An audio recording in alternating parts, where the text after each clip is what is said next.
Miss Foster here to go over all of the key stuff for macroeconomics. And I created a Google slideshow that's already shared on my website, but I wanted to just do a kind of audio commentary so I can go over just the key stuff that you need to know. You can follow along with me, but I'll also put it on the screen. First, shout out to Saul Pena, who created an amazing piece of artwork. I'm so excited for it to be in my classroom. Saul is a talented artist, and he created a really cool piece with the cow and all the economic concepts, and we came up with the idea together, but then he took it and ran with it, and I was so thrilled when he finally emailed me his final product. And Saul, I'm so thankful to you, and I'm very excited for this staying in my classroom. So pause the video right now and check out Saul's artwork. You can even check out all the economic concepts. Could be even a good study guide or review tool, maybe even use it during the test, who knows. But Saul, thank you for that, because you did excellent work, and I just wanted to put it on full display. So let's go over the units for macroeconomics. Unit 1 is the basic concepts. Unit 2 is the economic indicators. That's basically the unemployment, inflation, and GDP, how we measure our economy. Unit 3 is national income and price determination. That's basically the aggregate demand and aggregate supply model, also fiscal policy. Unit 4 is monetary policy, money and the money market, and also banks and the creation of money. And then Unit 5 is basically all the other stuff that we kind of couldn't fit into units 3 and 4. They're sort of, combined and related, but then also the Phillips curve and deficits and debt, and then also money growth and inflation included in that unit as well. So key graphs to know, I've highlighted and underlined the ones that are the most important, but all of these could appear in some form on your test. The production possibilities curve, the market demand and supply graphs, the circular flow model, the business cycle, the aggregate demand and aggregate supply model, the money market graph, also the loanable funds market, and lastly, the Phillips curve. That's the last one that may appear. The foreign exchange market, the Forex market, will not appear this year because they're excluding Unit 6 from the exam. So you don't need to worry about foreign currencies or foreign exchange or anything like that. This is a great video that I highly recommend that you go and watch this. It's only 30 minutes long, but it basically covers everything you need to know for this exam. So I highly recommend it. Mr. Clifford created it. He was going to make it a pay-only thing, but then he released it to everybody, which is really cool, and we love him for that. So thank you, Mr. Clifford, and please go and check out his awesome work. Also, Mr. Clifford, he tweeted out his macro predictions. He does this every year. Sometimes he's dead right. One year he was dead right, but for the alternate tests. So it's kind of funny, and he even owned up to that. So just know that Mr. Clifford does not create the exam. He doesn't know the questions, but he's worked with this exam for many, many years. And so these are his predictions. I wouldn't say only study this, but I think he is leading you down a good path. And these are all good concepts that you should review and know and feel comfortable with, because they definitely could appear. You might have to explain them on the exam as well. So let's go over all of the graphs and just what are the key things we need to know about those graphs. So first would be the production possibilities curve. We got to know efficiency. That means we're on the curve. So points B, A, and C are all efficient. Inefficiency is when we're inside our production possibilities curve, basically. No good, because we're having some underemployed resources. Some workers aren't working, or maybe possibly some machines aren't working. D and E would be examples of inefficiency or inefficient points in our economy. Attainable versus unattainable. So we should know that anything inside the curve and then on the curve is attainable. Anything outside, so that point F right there would be unattainable. What does economic growth look like? That's when we shift our PPC outward. We can shift it outwards for both products. Remember that basically we're talking about two different goods. It could be consumer goods and capital goods in a broader sense, but sometimes too we're just talking about, like in this case, pizza and sugar. So we could increase it for both or just one by shifting it outwards.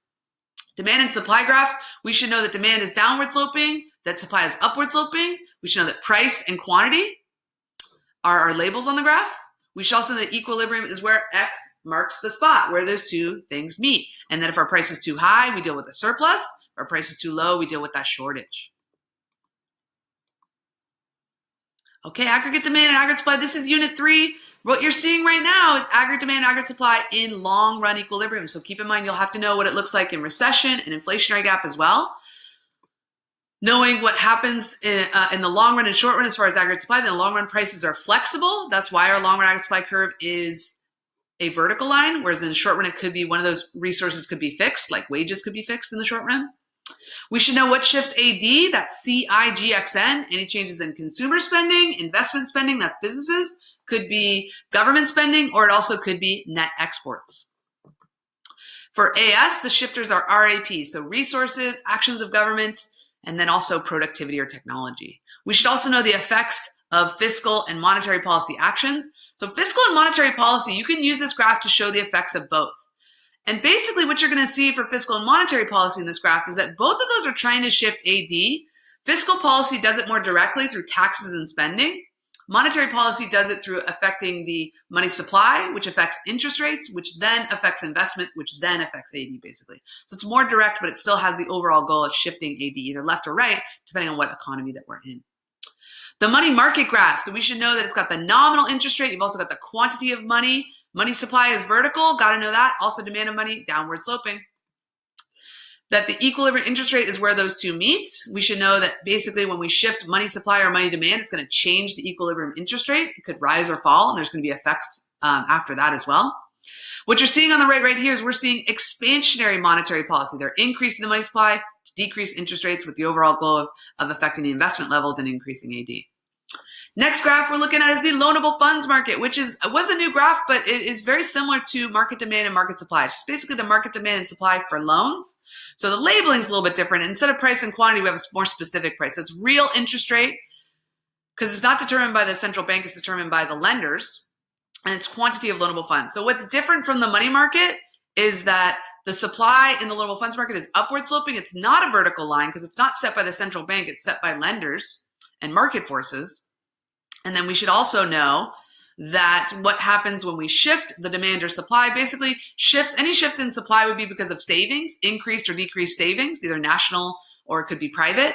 And then demand would just basically be borrowing. So if they say there's increased borrowing, that's just code for there's increased demand. There's decreased borrowing, there's decreased demand, or increased savings, increased supply. And lastly, we're looking at the Phillips curve. So the Phillips curve is on the right-hand side here that I'm trying to highlight here with my mouse. And we should know the shape in the short run and long run. So the short run Phillips curve is downward sloping. That's SRPC. The long run Phillips curve is just a vertical line, very similar to a long run aggregate supply curve. And remember, these two graphs are connected and related. This is the last graph we learned about it before we parted. And so basically we should know that when we shift AD, we're moving along our Phillips curve. And then when we shift AS, if we shift the short run aggregate supply curve, that's going to cause us to basically also shift the short run Phillips curve, but in an opposite direction.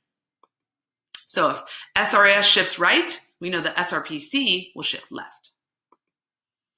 Okay, lastly, foreign exchange market or flexible exchange rates is not going to appear for the 2020 exam, so it's not something you need to worry about. It is basically just demand and supply for foreign currencies, but don't worry about it because it's not going to be covered on this year's exam. Okay, so over here is the most tested skills and concepts for macroeconomics. Go ahead and pause the video and take a look at those. I've also created on my website an awesome checklist where you can go through all the checklists for these and also all the other units. What are the key skills that we need to know for our macro FRQs? Definitely comparative advantage could come up and calculating terms of trade. GDP and GDP deflator. Knowing who's helped and hurt by inflation. Sometimes they ask us that. They'll give us a scenario and say who's helped, who's hurt. I think definitely the aggregate demand and supply model will appear, and you'll have to know shifts or changes in that. Possibly calculating and using the spending multiplier. Also explaining how the economy adjusts in the long run, if there's fiscal policy action or monetary policy action or no action taken at all. You should also know how to not only read a bank balance sheet, but also to answer questions about a bank balance sheet. So a lot of us need still more practice on that. And then also calculating the use of the money multiplier, explaining and identifying the open market operations. That's just the buying and selling of bonds by the central bank. Okay, this page is basically just, and you can do this on your own, you don't need to print this out, but these are all the key graphs you need to know. This is the same graph, but it's in those three different states, the economy above full employment, below full employment, or at full employment. Phillips curve, money market, loanable funds, and PPC. Don't worry about foreign exchange, but I would definitely graph those out, and I would have my own copies of the graphs so that if I was asked questions about those, I could just work with those and have those at the ready. So I highly recommend that. This is Mr. Clifford video, another link that basically just talks about the key graphs that you need to know. And then the key thing that you really need to know is that macroeconomics is all about connections and relationships, basically. And so this got changed because I converted it to a Google slide. These boxes are supposed to be arrows pointing towards like, what if this changes, what then happens to this, basically? Interest rate changes, what then happens to investment? So sorry that got mixed up with the Google slides. I'll see if I can try to fix that. But for right now, don't worry about that. We're just doing what's the relationship, basically. So I would recommend you go through this and try to answer all of these, put an up arrow for all of these. and then figure out what's going to happen. It's either going to be a positive relationship, they're going to go in the same direction, or it's going to be an inverse relationship, they're going to go in opposite directions, basically. So, for example, this first one, if interest rates go up, what's going to happen to investment? Well, investors will invest less because it's more expensive to borrow. So investors and businesses will go, I'm not going to invest that much. Consumers will probably decrease their interest-sensitive purchases as well. I've got all the answers for you in here, so you can definitely use this as a reference. Try it out yourself first, and then see how many you got right. And then if you can't explain or you don't understand one, definitely shoot me an email so that I can explain that for you just in case it appears on the exam. I did go ahead and reverse it, so that's another way to practice. What if all those go down? It's just going to be the opposite answers, basically. And then lastly, I did do a because for the first one for all the increases. And again, you can just reverse it for the decreases, but basically putting that because there is very important for our explanation. So if you don't know any of these, really good idea to go, well, because this. Oh, okay, that makes sense. And this is using the same type of language that they're going to want to see probably likely on the AP exam as well. Okay, free response hints. Read the prompts directions carefully. Please go slow and then go fast. Go slow, make sure you understand this is exactly what I'm being asked. I know exactly what I need to do. And then also double check yourself, because sometimes we're so stressed or we read things or we mix up things. A lot of times I correct students and they go, oh, I saw that said unemployment. It says employment. I'm like, yeah, it's very simple to make that kind of mistake. So don't rush. That's what I was saying. Go carefully and double check yourself. Good idea to just write like A, B, C, D, and then go check. Did I do that? Check. Did I do that? I'll go back and check. You should have time on the macro exam. It shouldn't take you as long as the Gov exam as far as the explanations and the details are expecting in your writing. Use the reading and planning time. I don't know. I don't think for the 2020 exam they will have reading and planning time, so I don't think you need to focus on that. There's no points off for wrong answers, so please, if you don't know, if you're like, what happens to unemployment? You make a guess. Unemployment increases, decreases, or stays the same. It's one of those three. And then if they ask you to explain and you can't explain, that's fine. But if you can try to explain, give it a try. They might give you a point there if they think that you use the right connections and identified the right relationship. Restate the questions and make sure you're answering what you're being asked about. So many times in this class, I ask about like, what will happen to unemployment? And I get answers about employment. I get answers about real GDP. I get answers about price level, answers about real wages, all that kind of stuff. And I don't want to know that stuff. And you're not going to get any points for that stuff, even if you're right. So make sure if they ask you about real wages, you tell them what happens to real wages. You're specific and direct, and don't give them extra information, because you might be, real wages do this and this does this. And then you had the first part right, and then you contradicted yourself later. So just be specific and answer the questions that you're being asked. Make those clear connections when you're asked to explain. And then you're not graphing, so you don't need to worry about labeling correctly or extra graphing or that kinds of stuff. But just make sure if they ask you to explain that you give a good explanation there with a because. That's really, really important. Okay, key equations and formulas. Again, the cool thing about this year for 2020 is that we basically don't have to memorize formulas. Could they appear on the exam? Absolutely, they could appear. So you definitely want to have the formula sheet at the ready so you can refer back to those.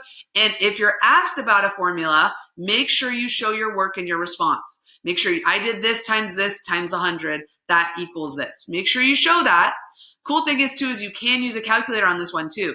So they might use some more complicated questions, more complicated numbers. They usually only use like whole numbers, so it wouldn't be difficult, so you could figure it out and that kinds of stuff. But this year, because they know you have access to a calculator, you are allowed to use your phone if you want to, or any other type of calculator you put on the computer or anything, that's totally fine that you can use.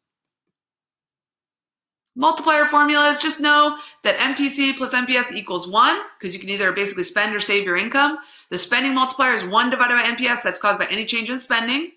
The tax multiplier is always 1 less than the spending multiplier, caused by a change in taxes. And then money multiplier is caused by a change in the money supply.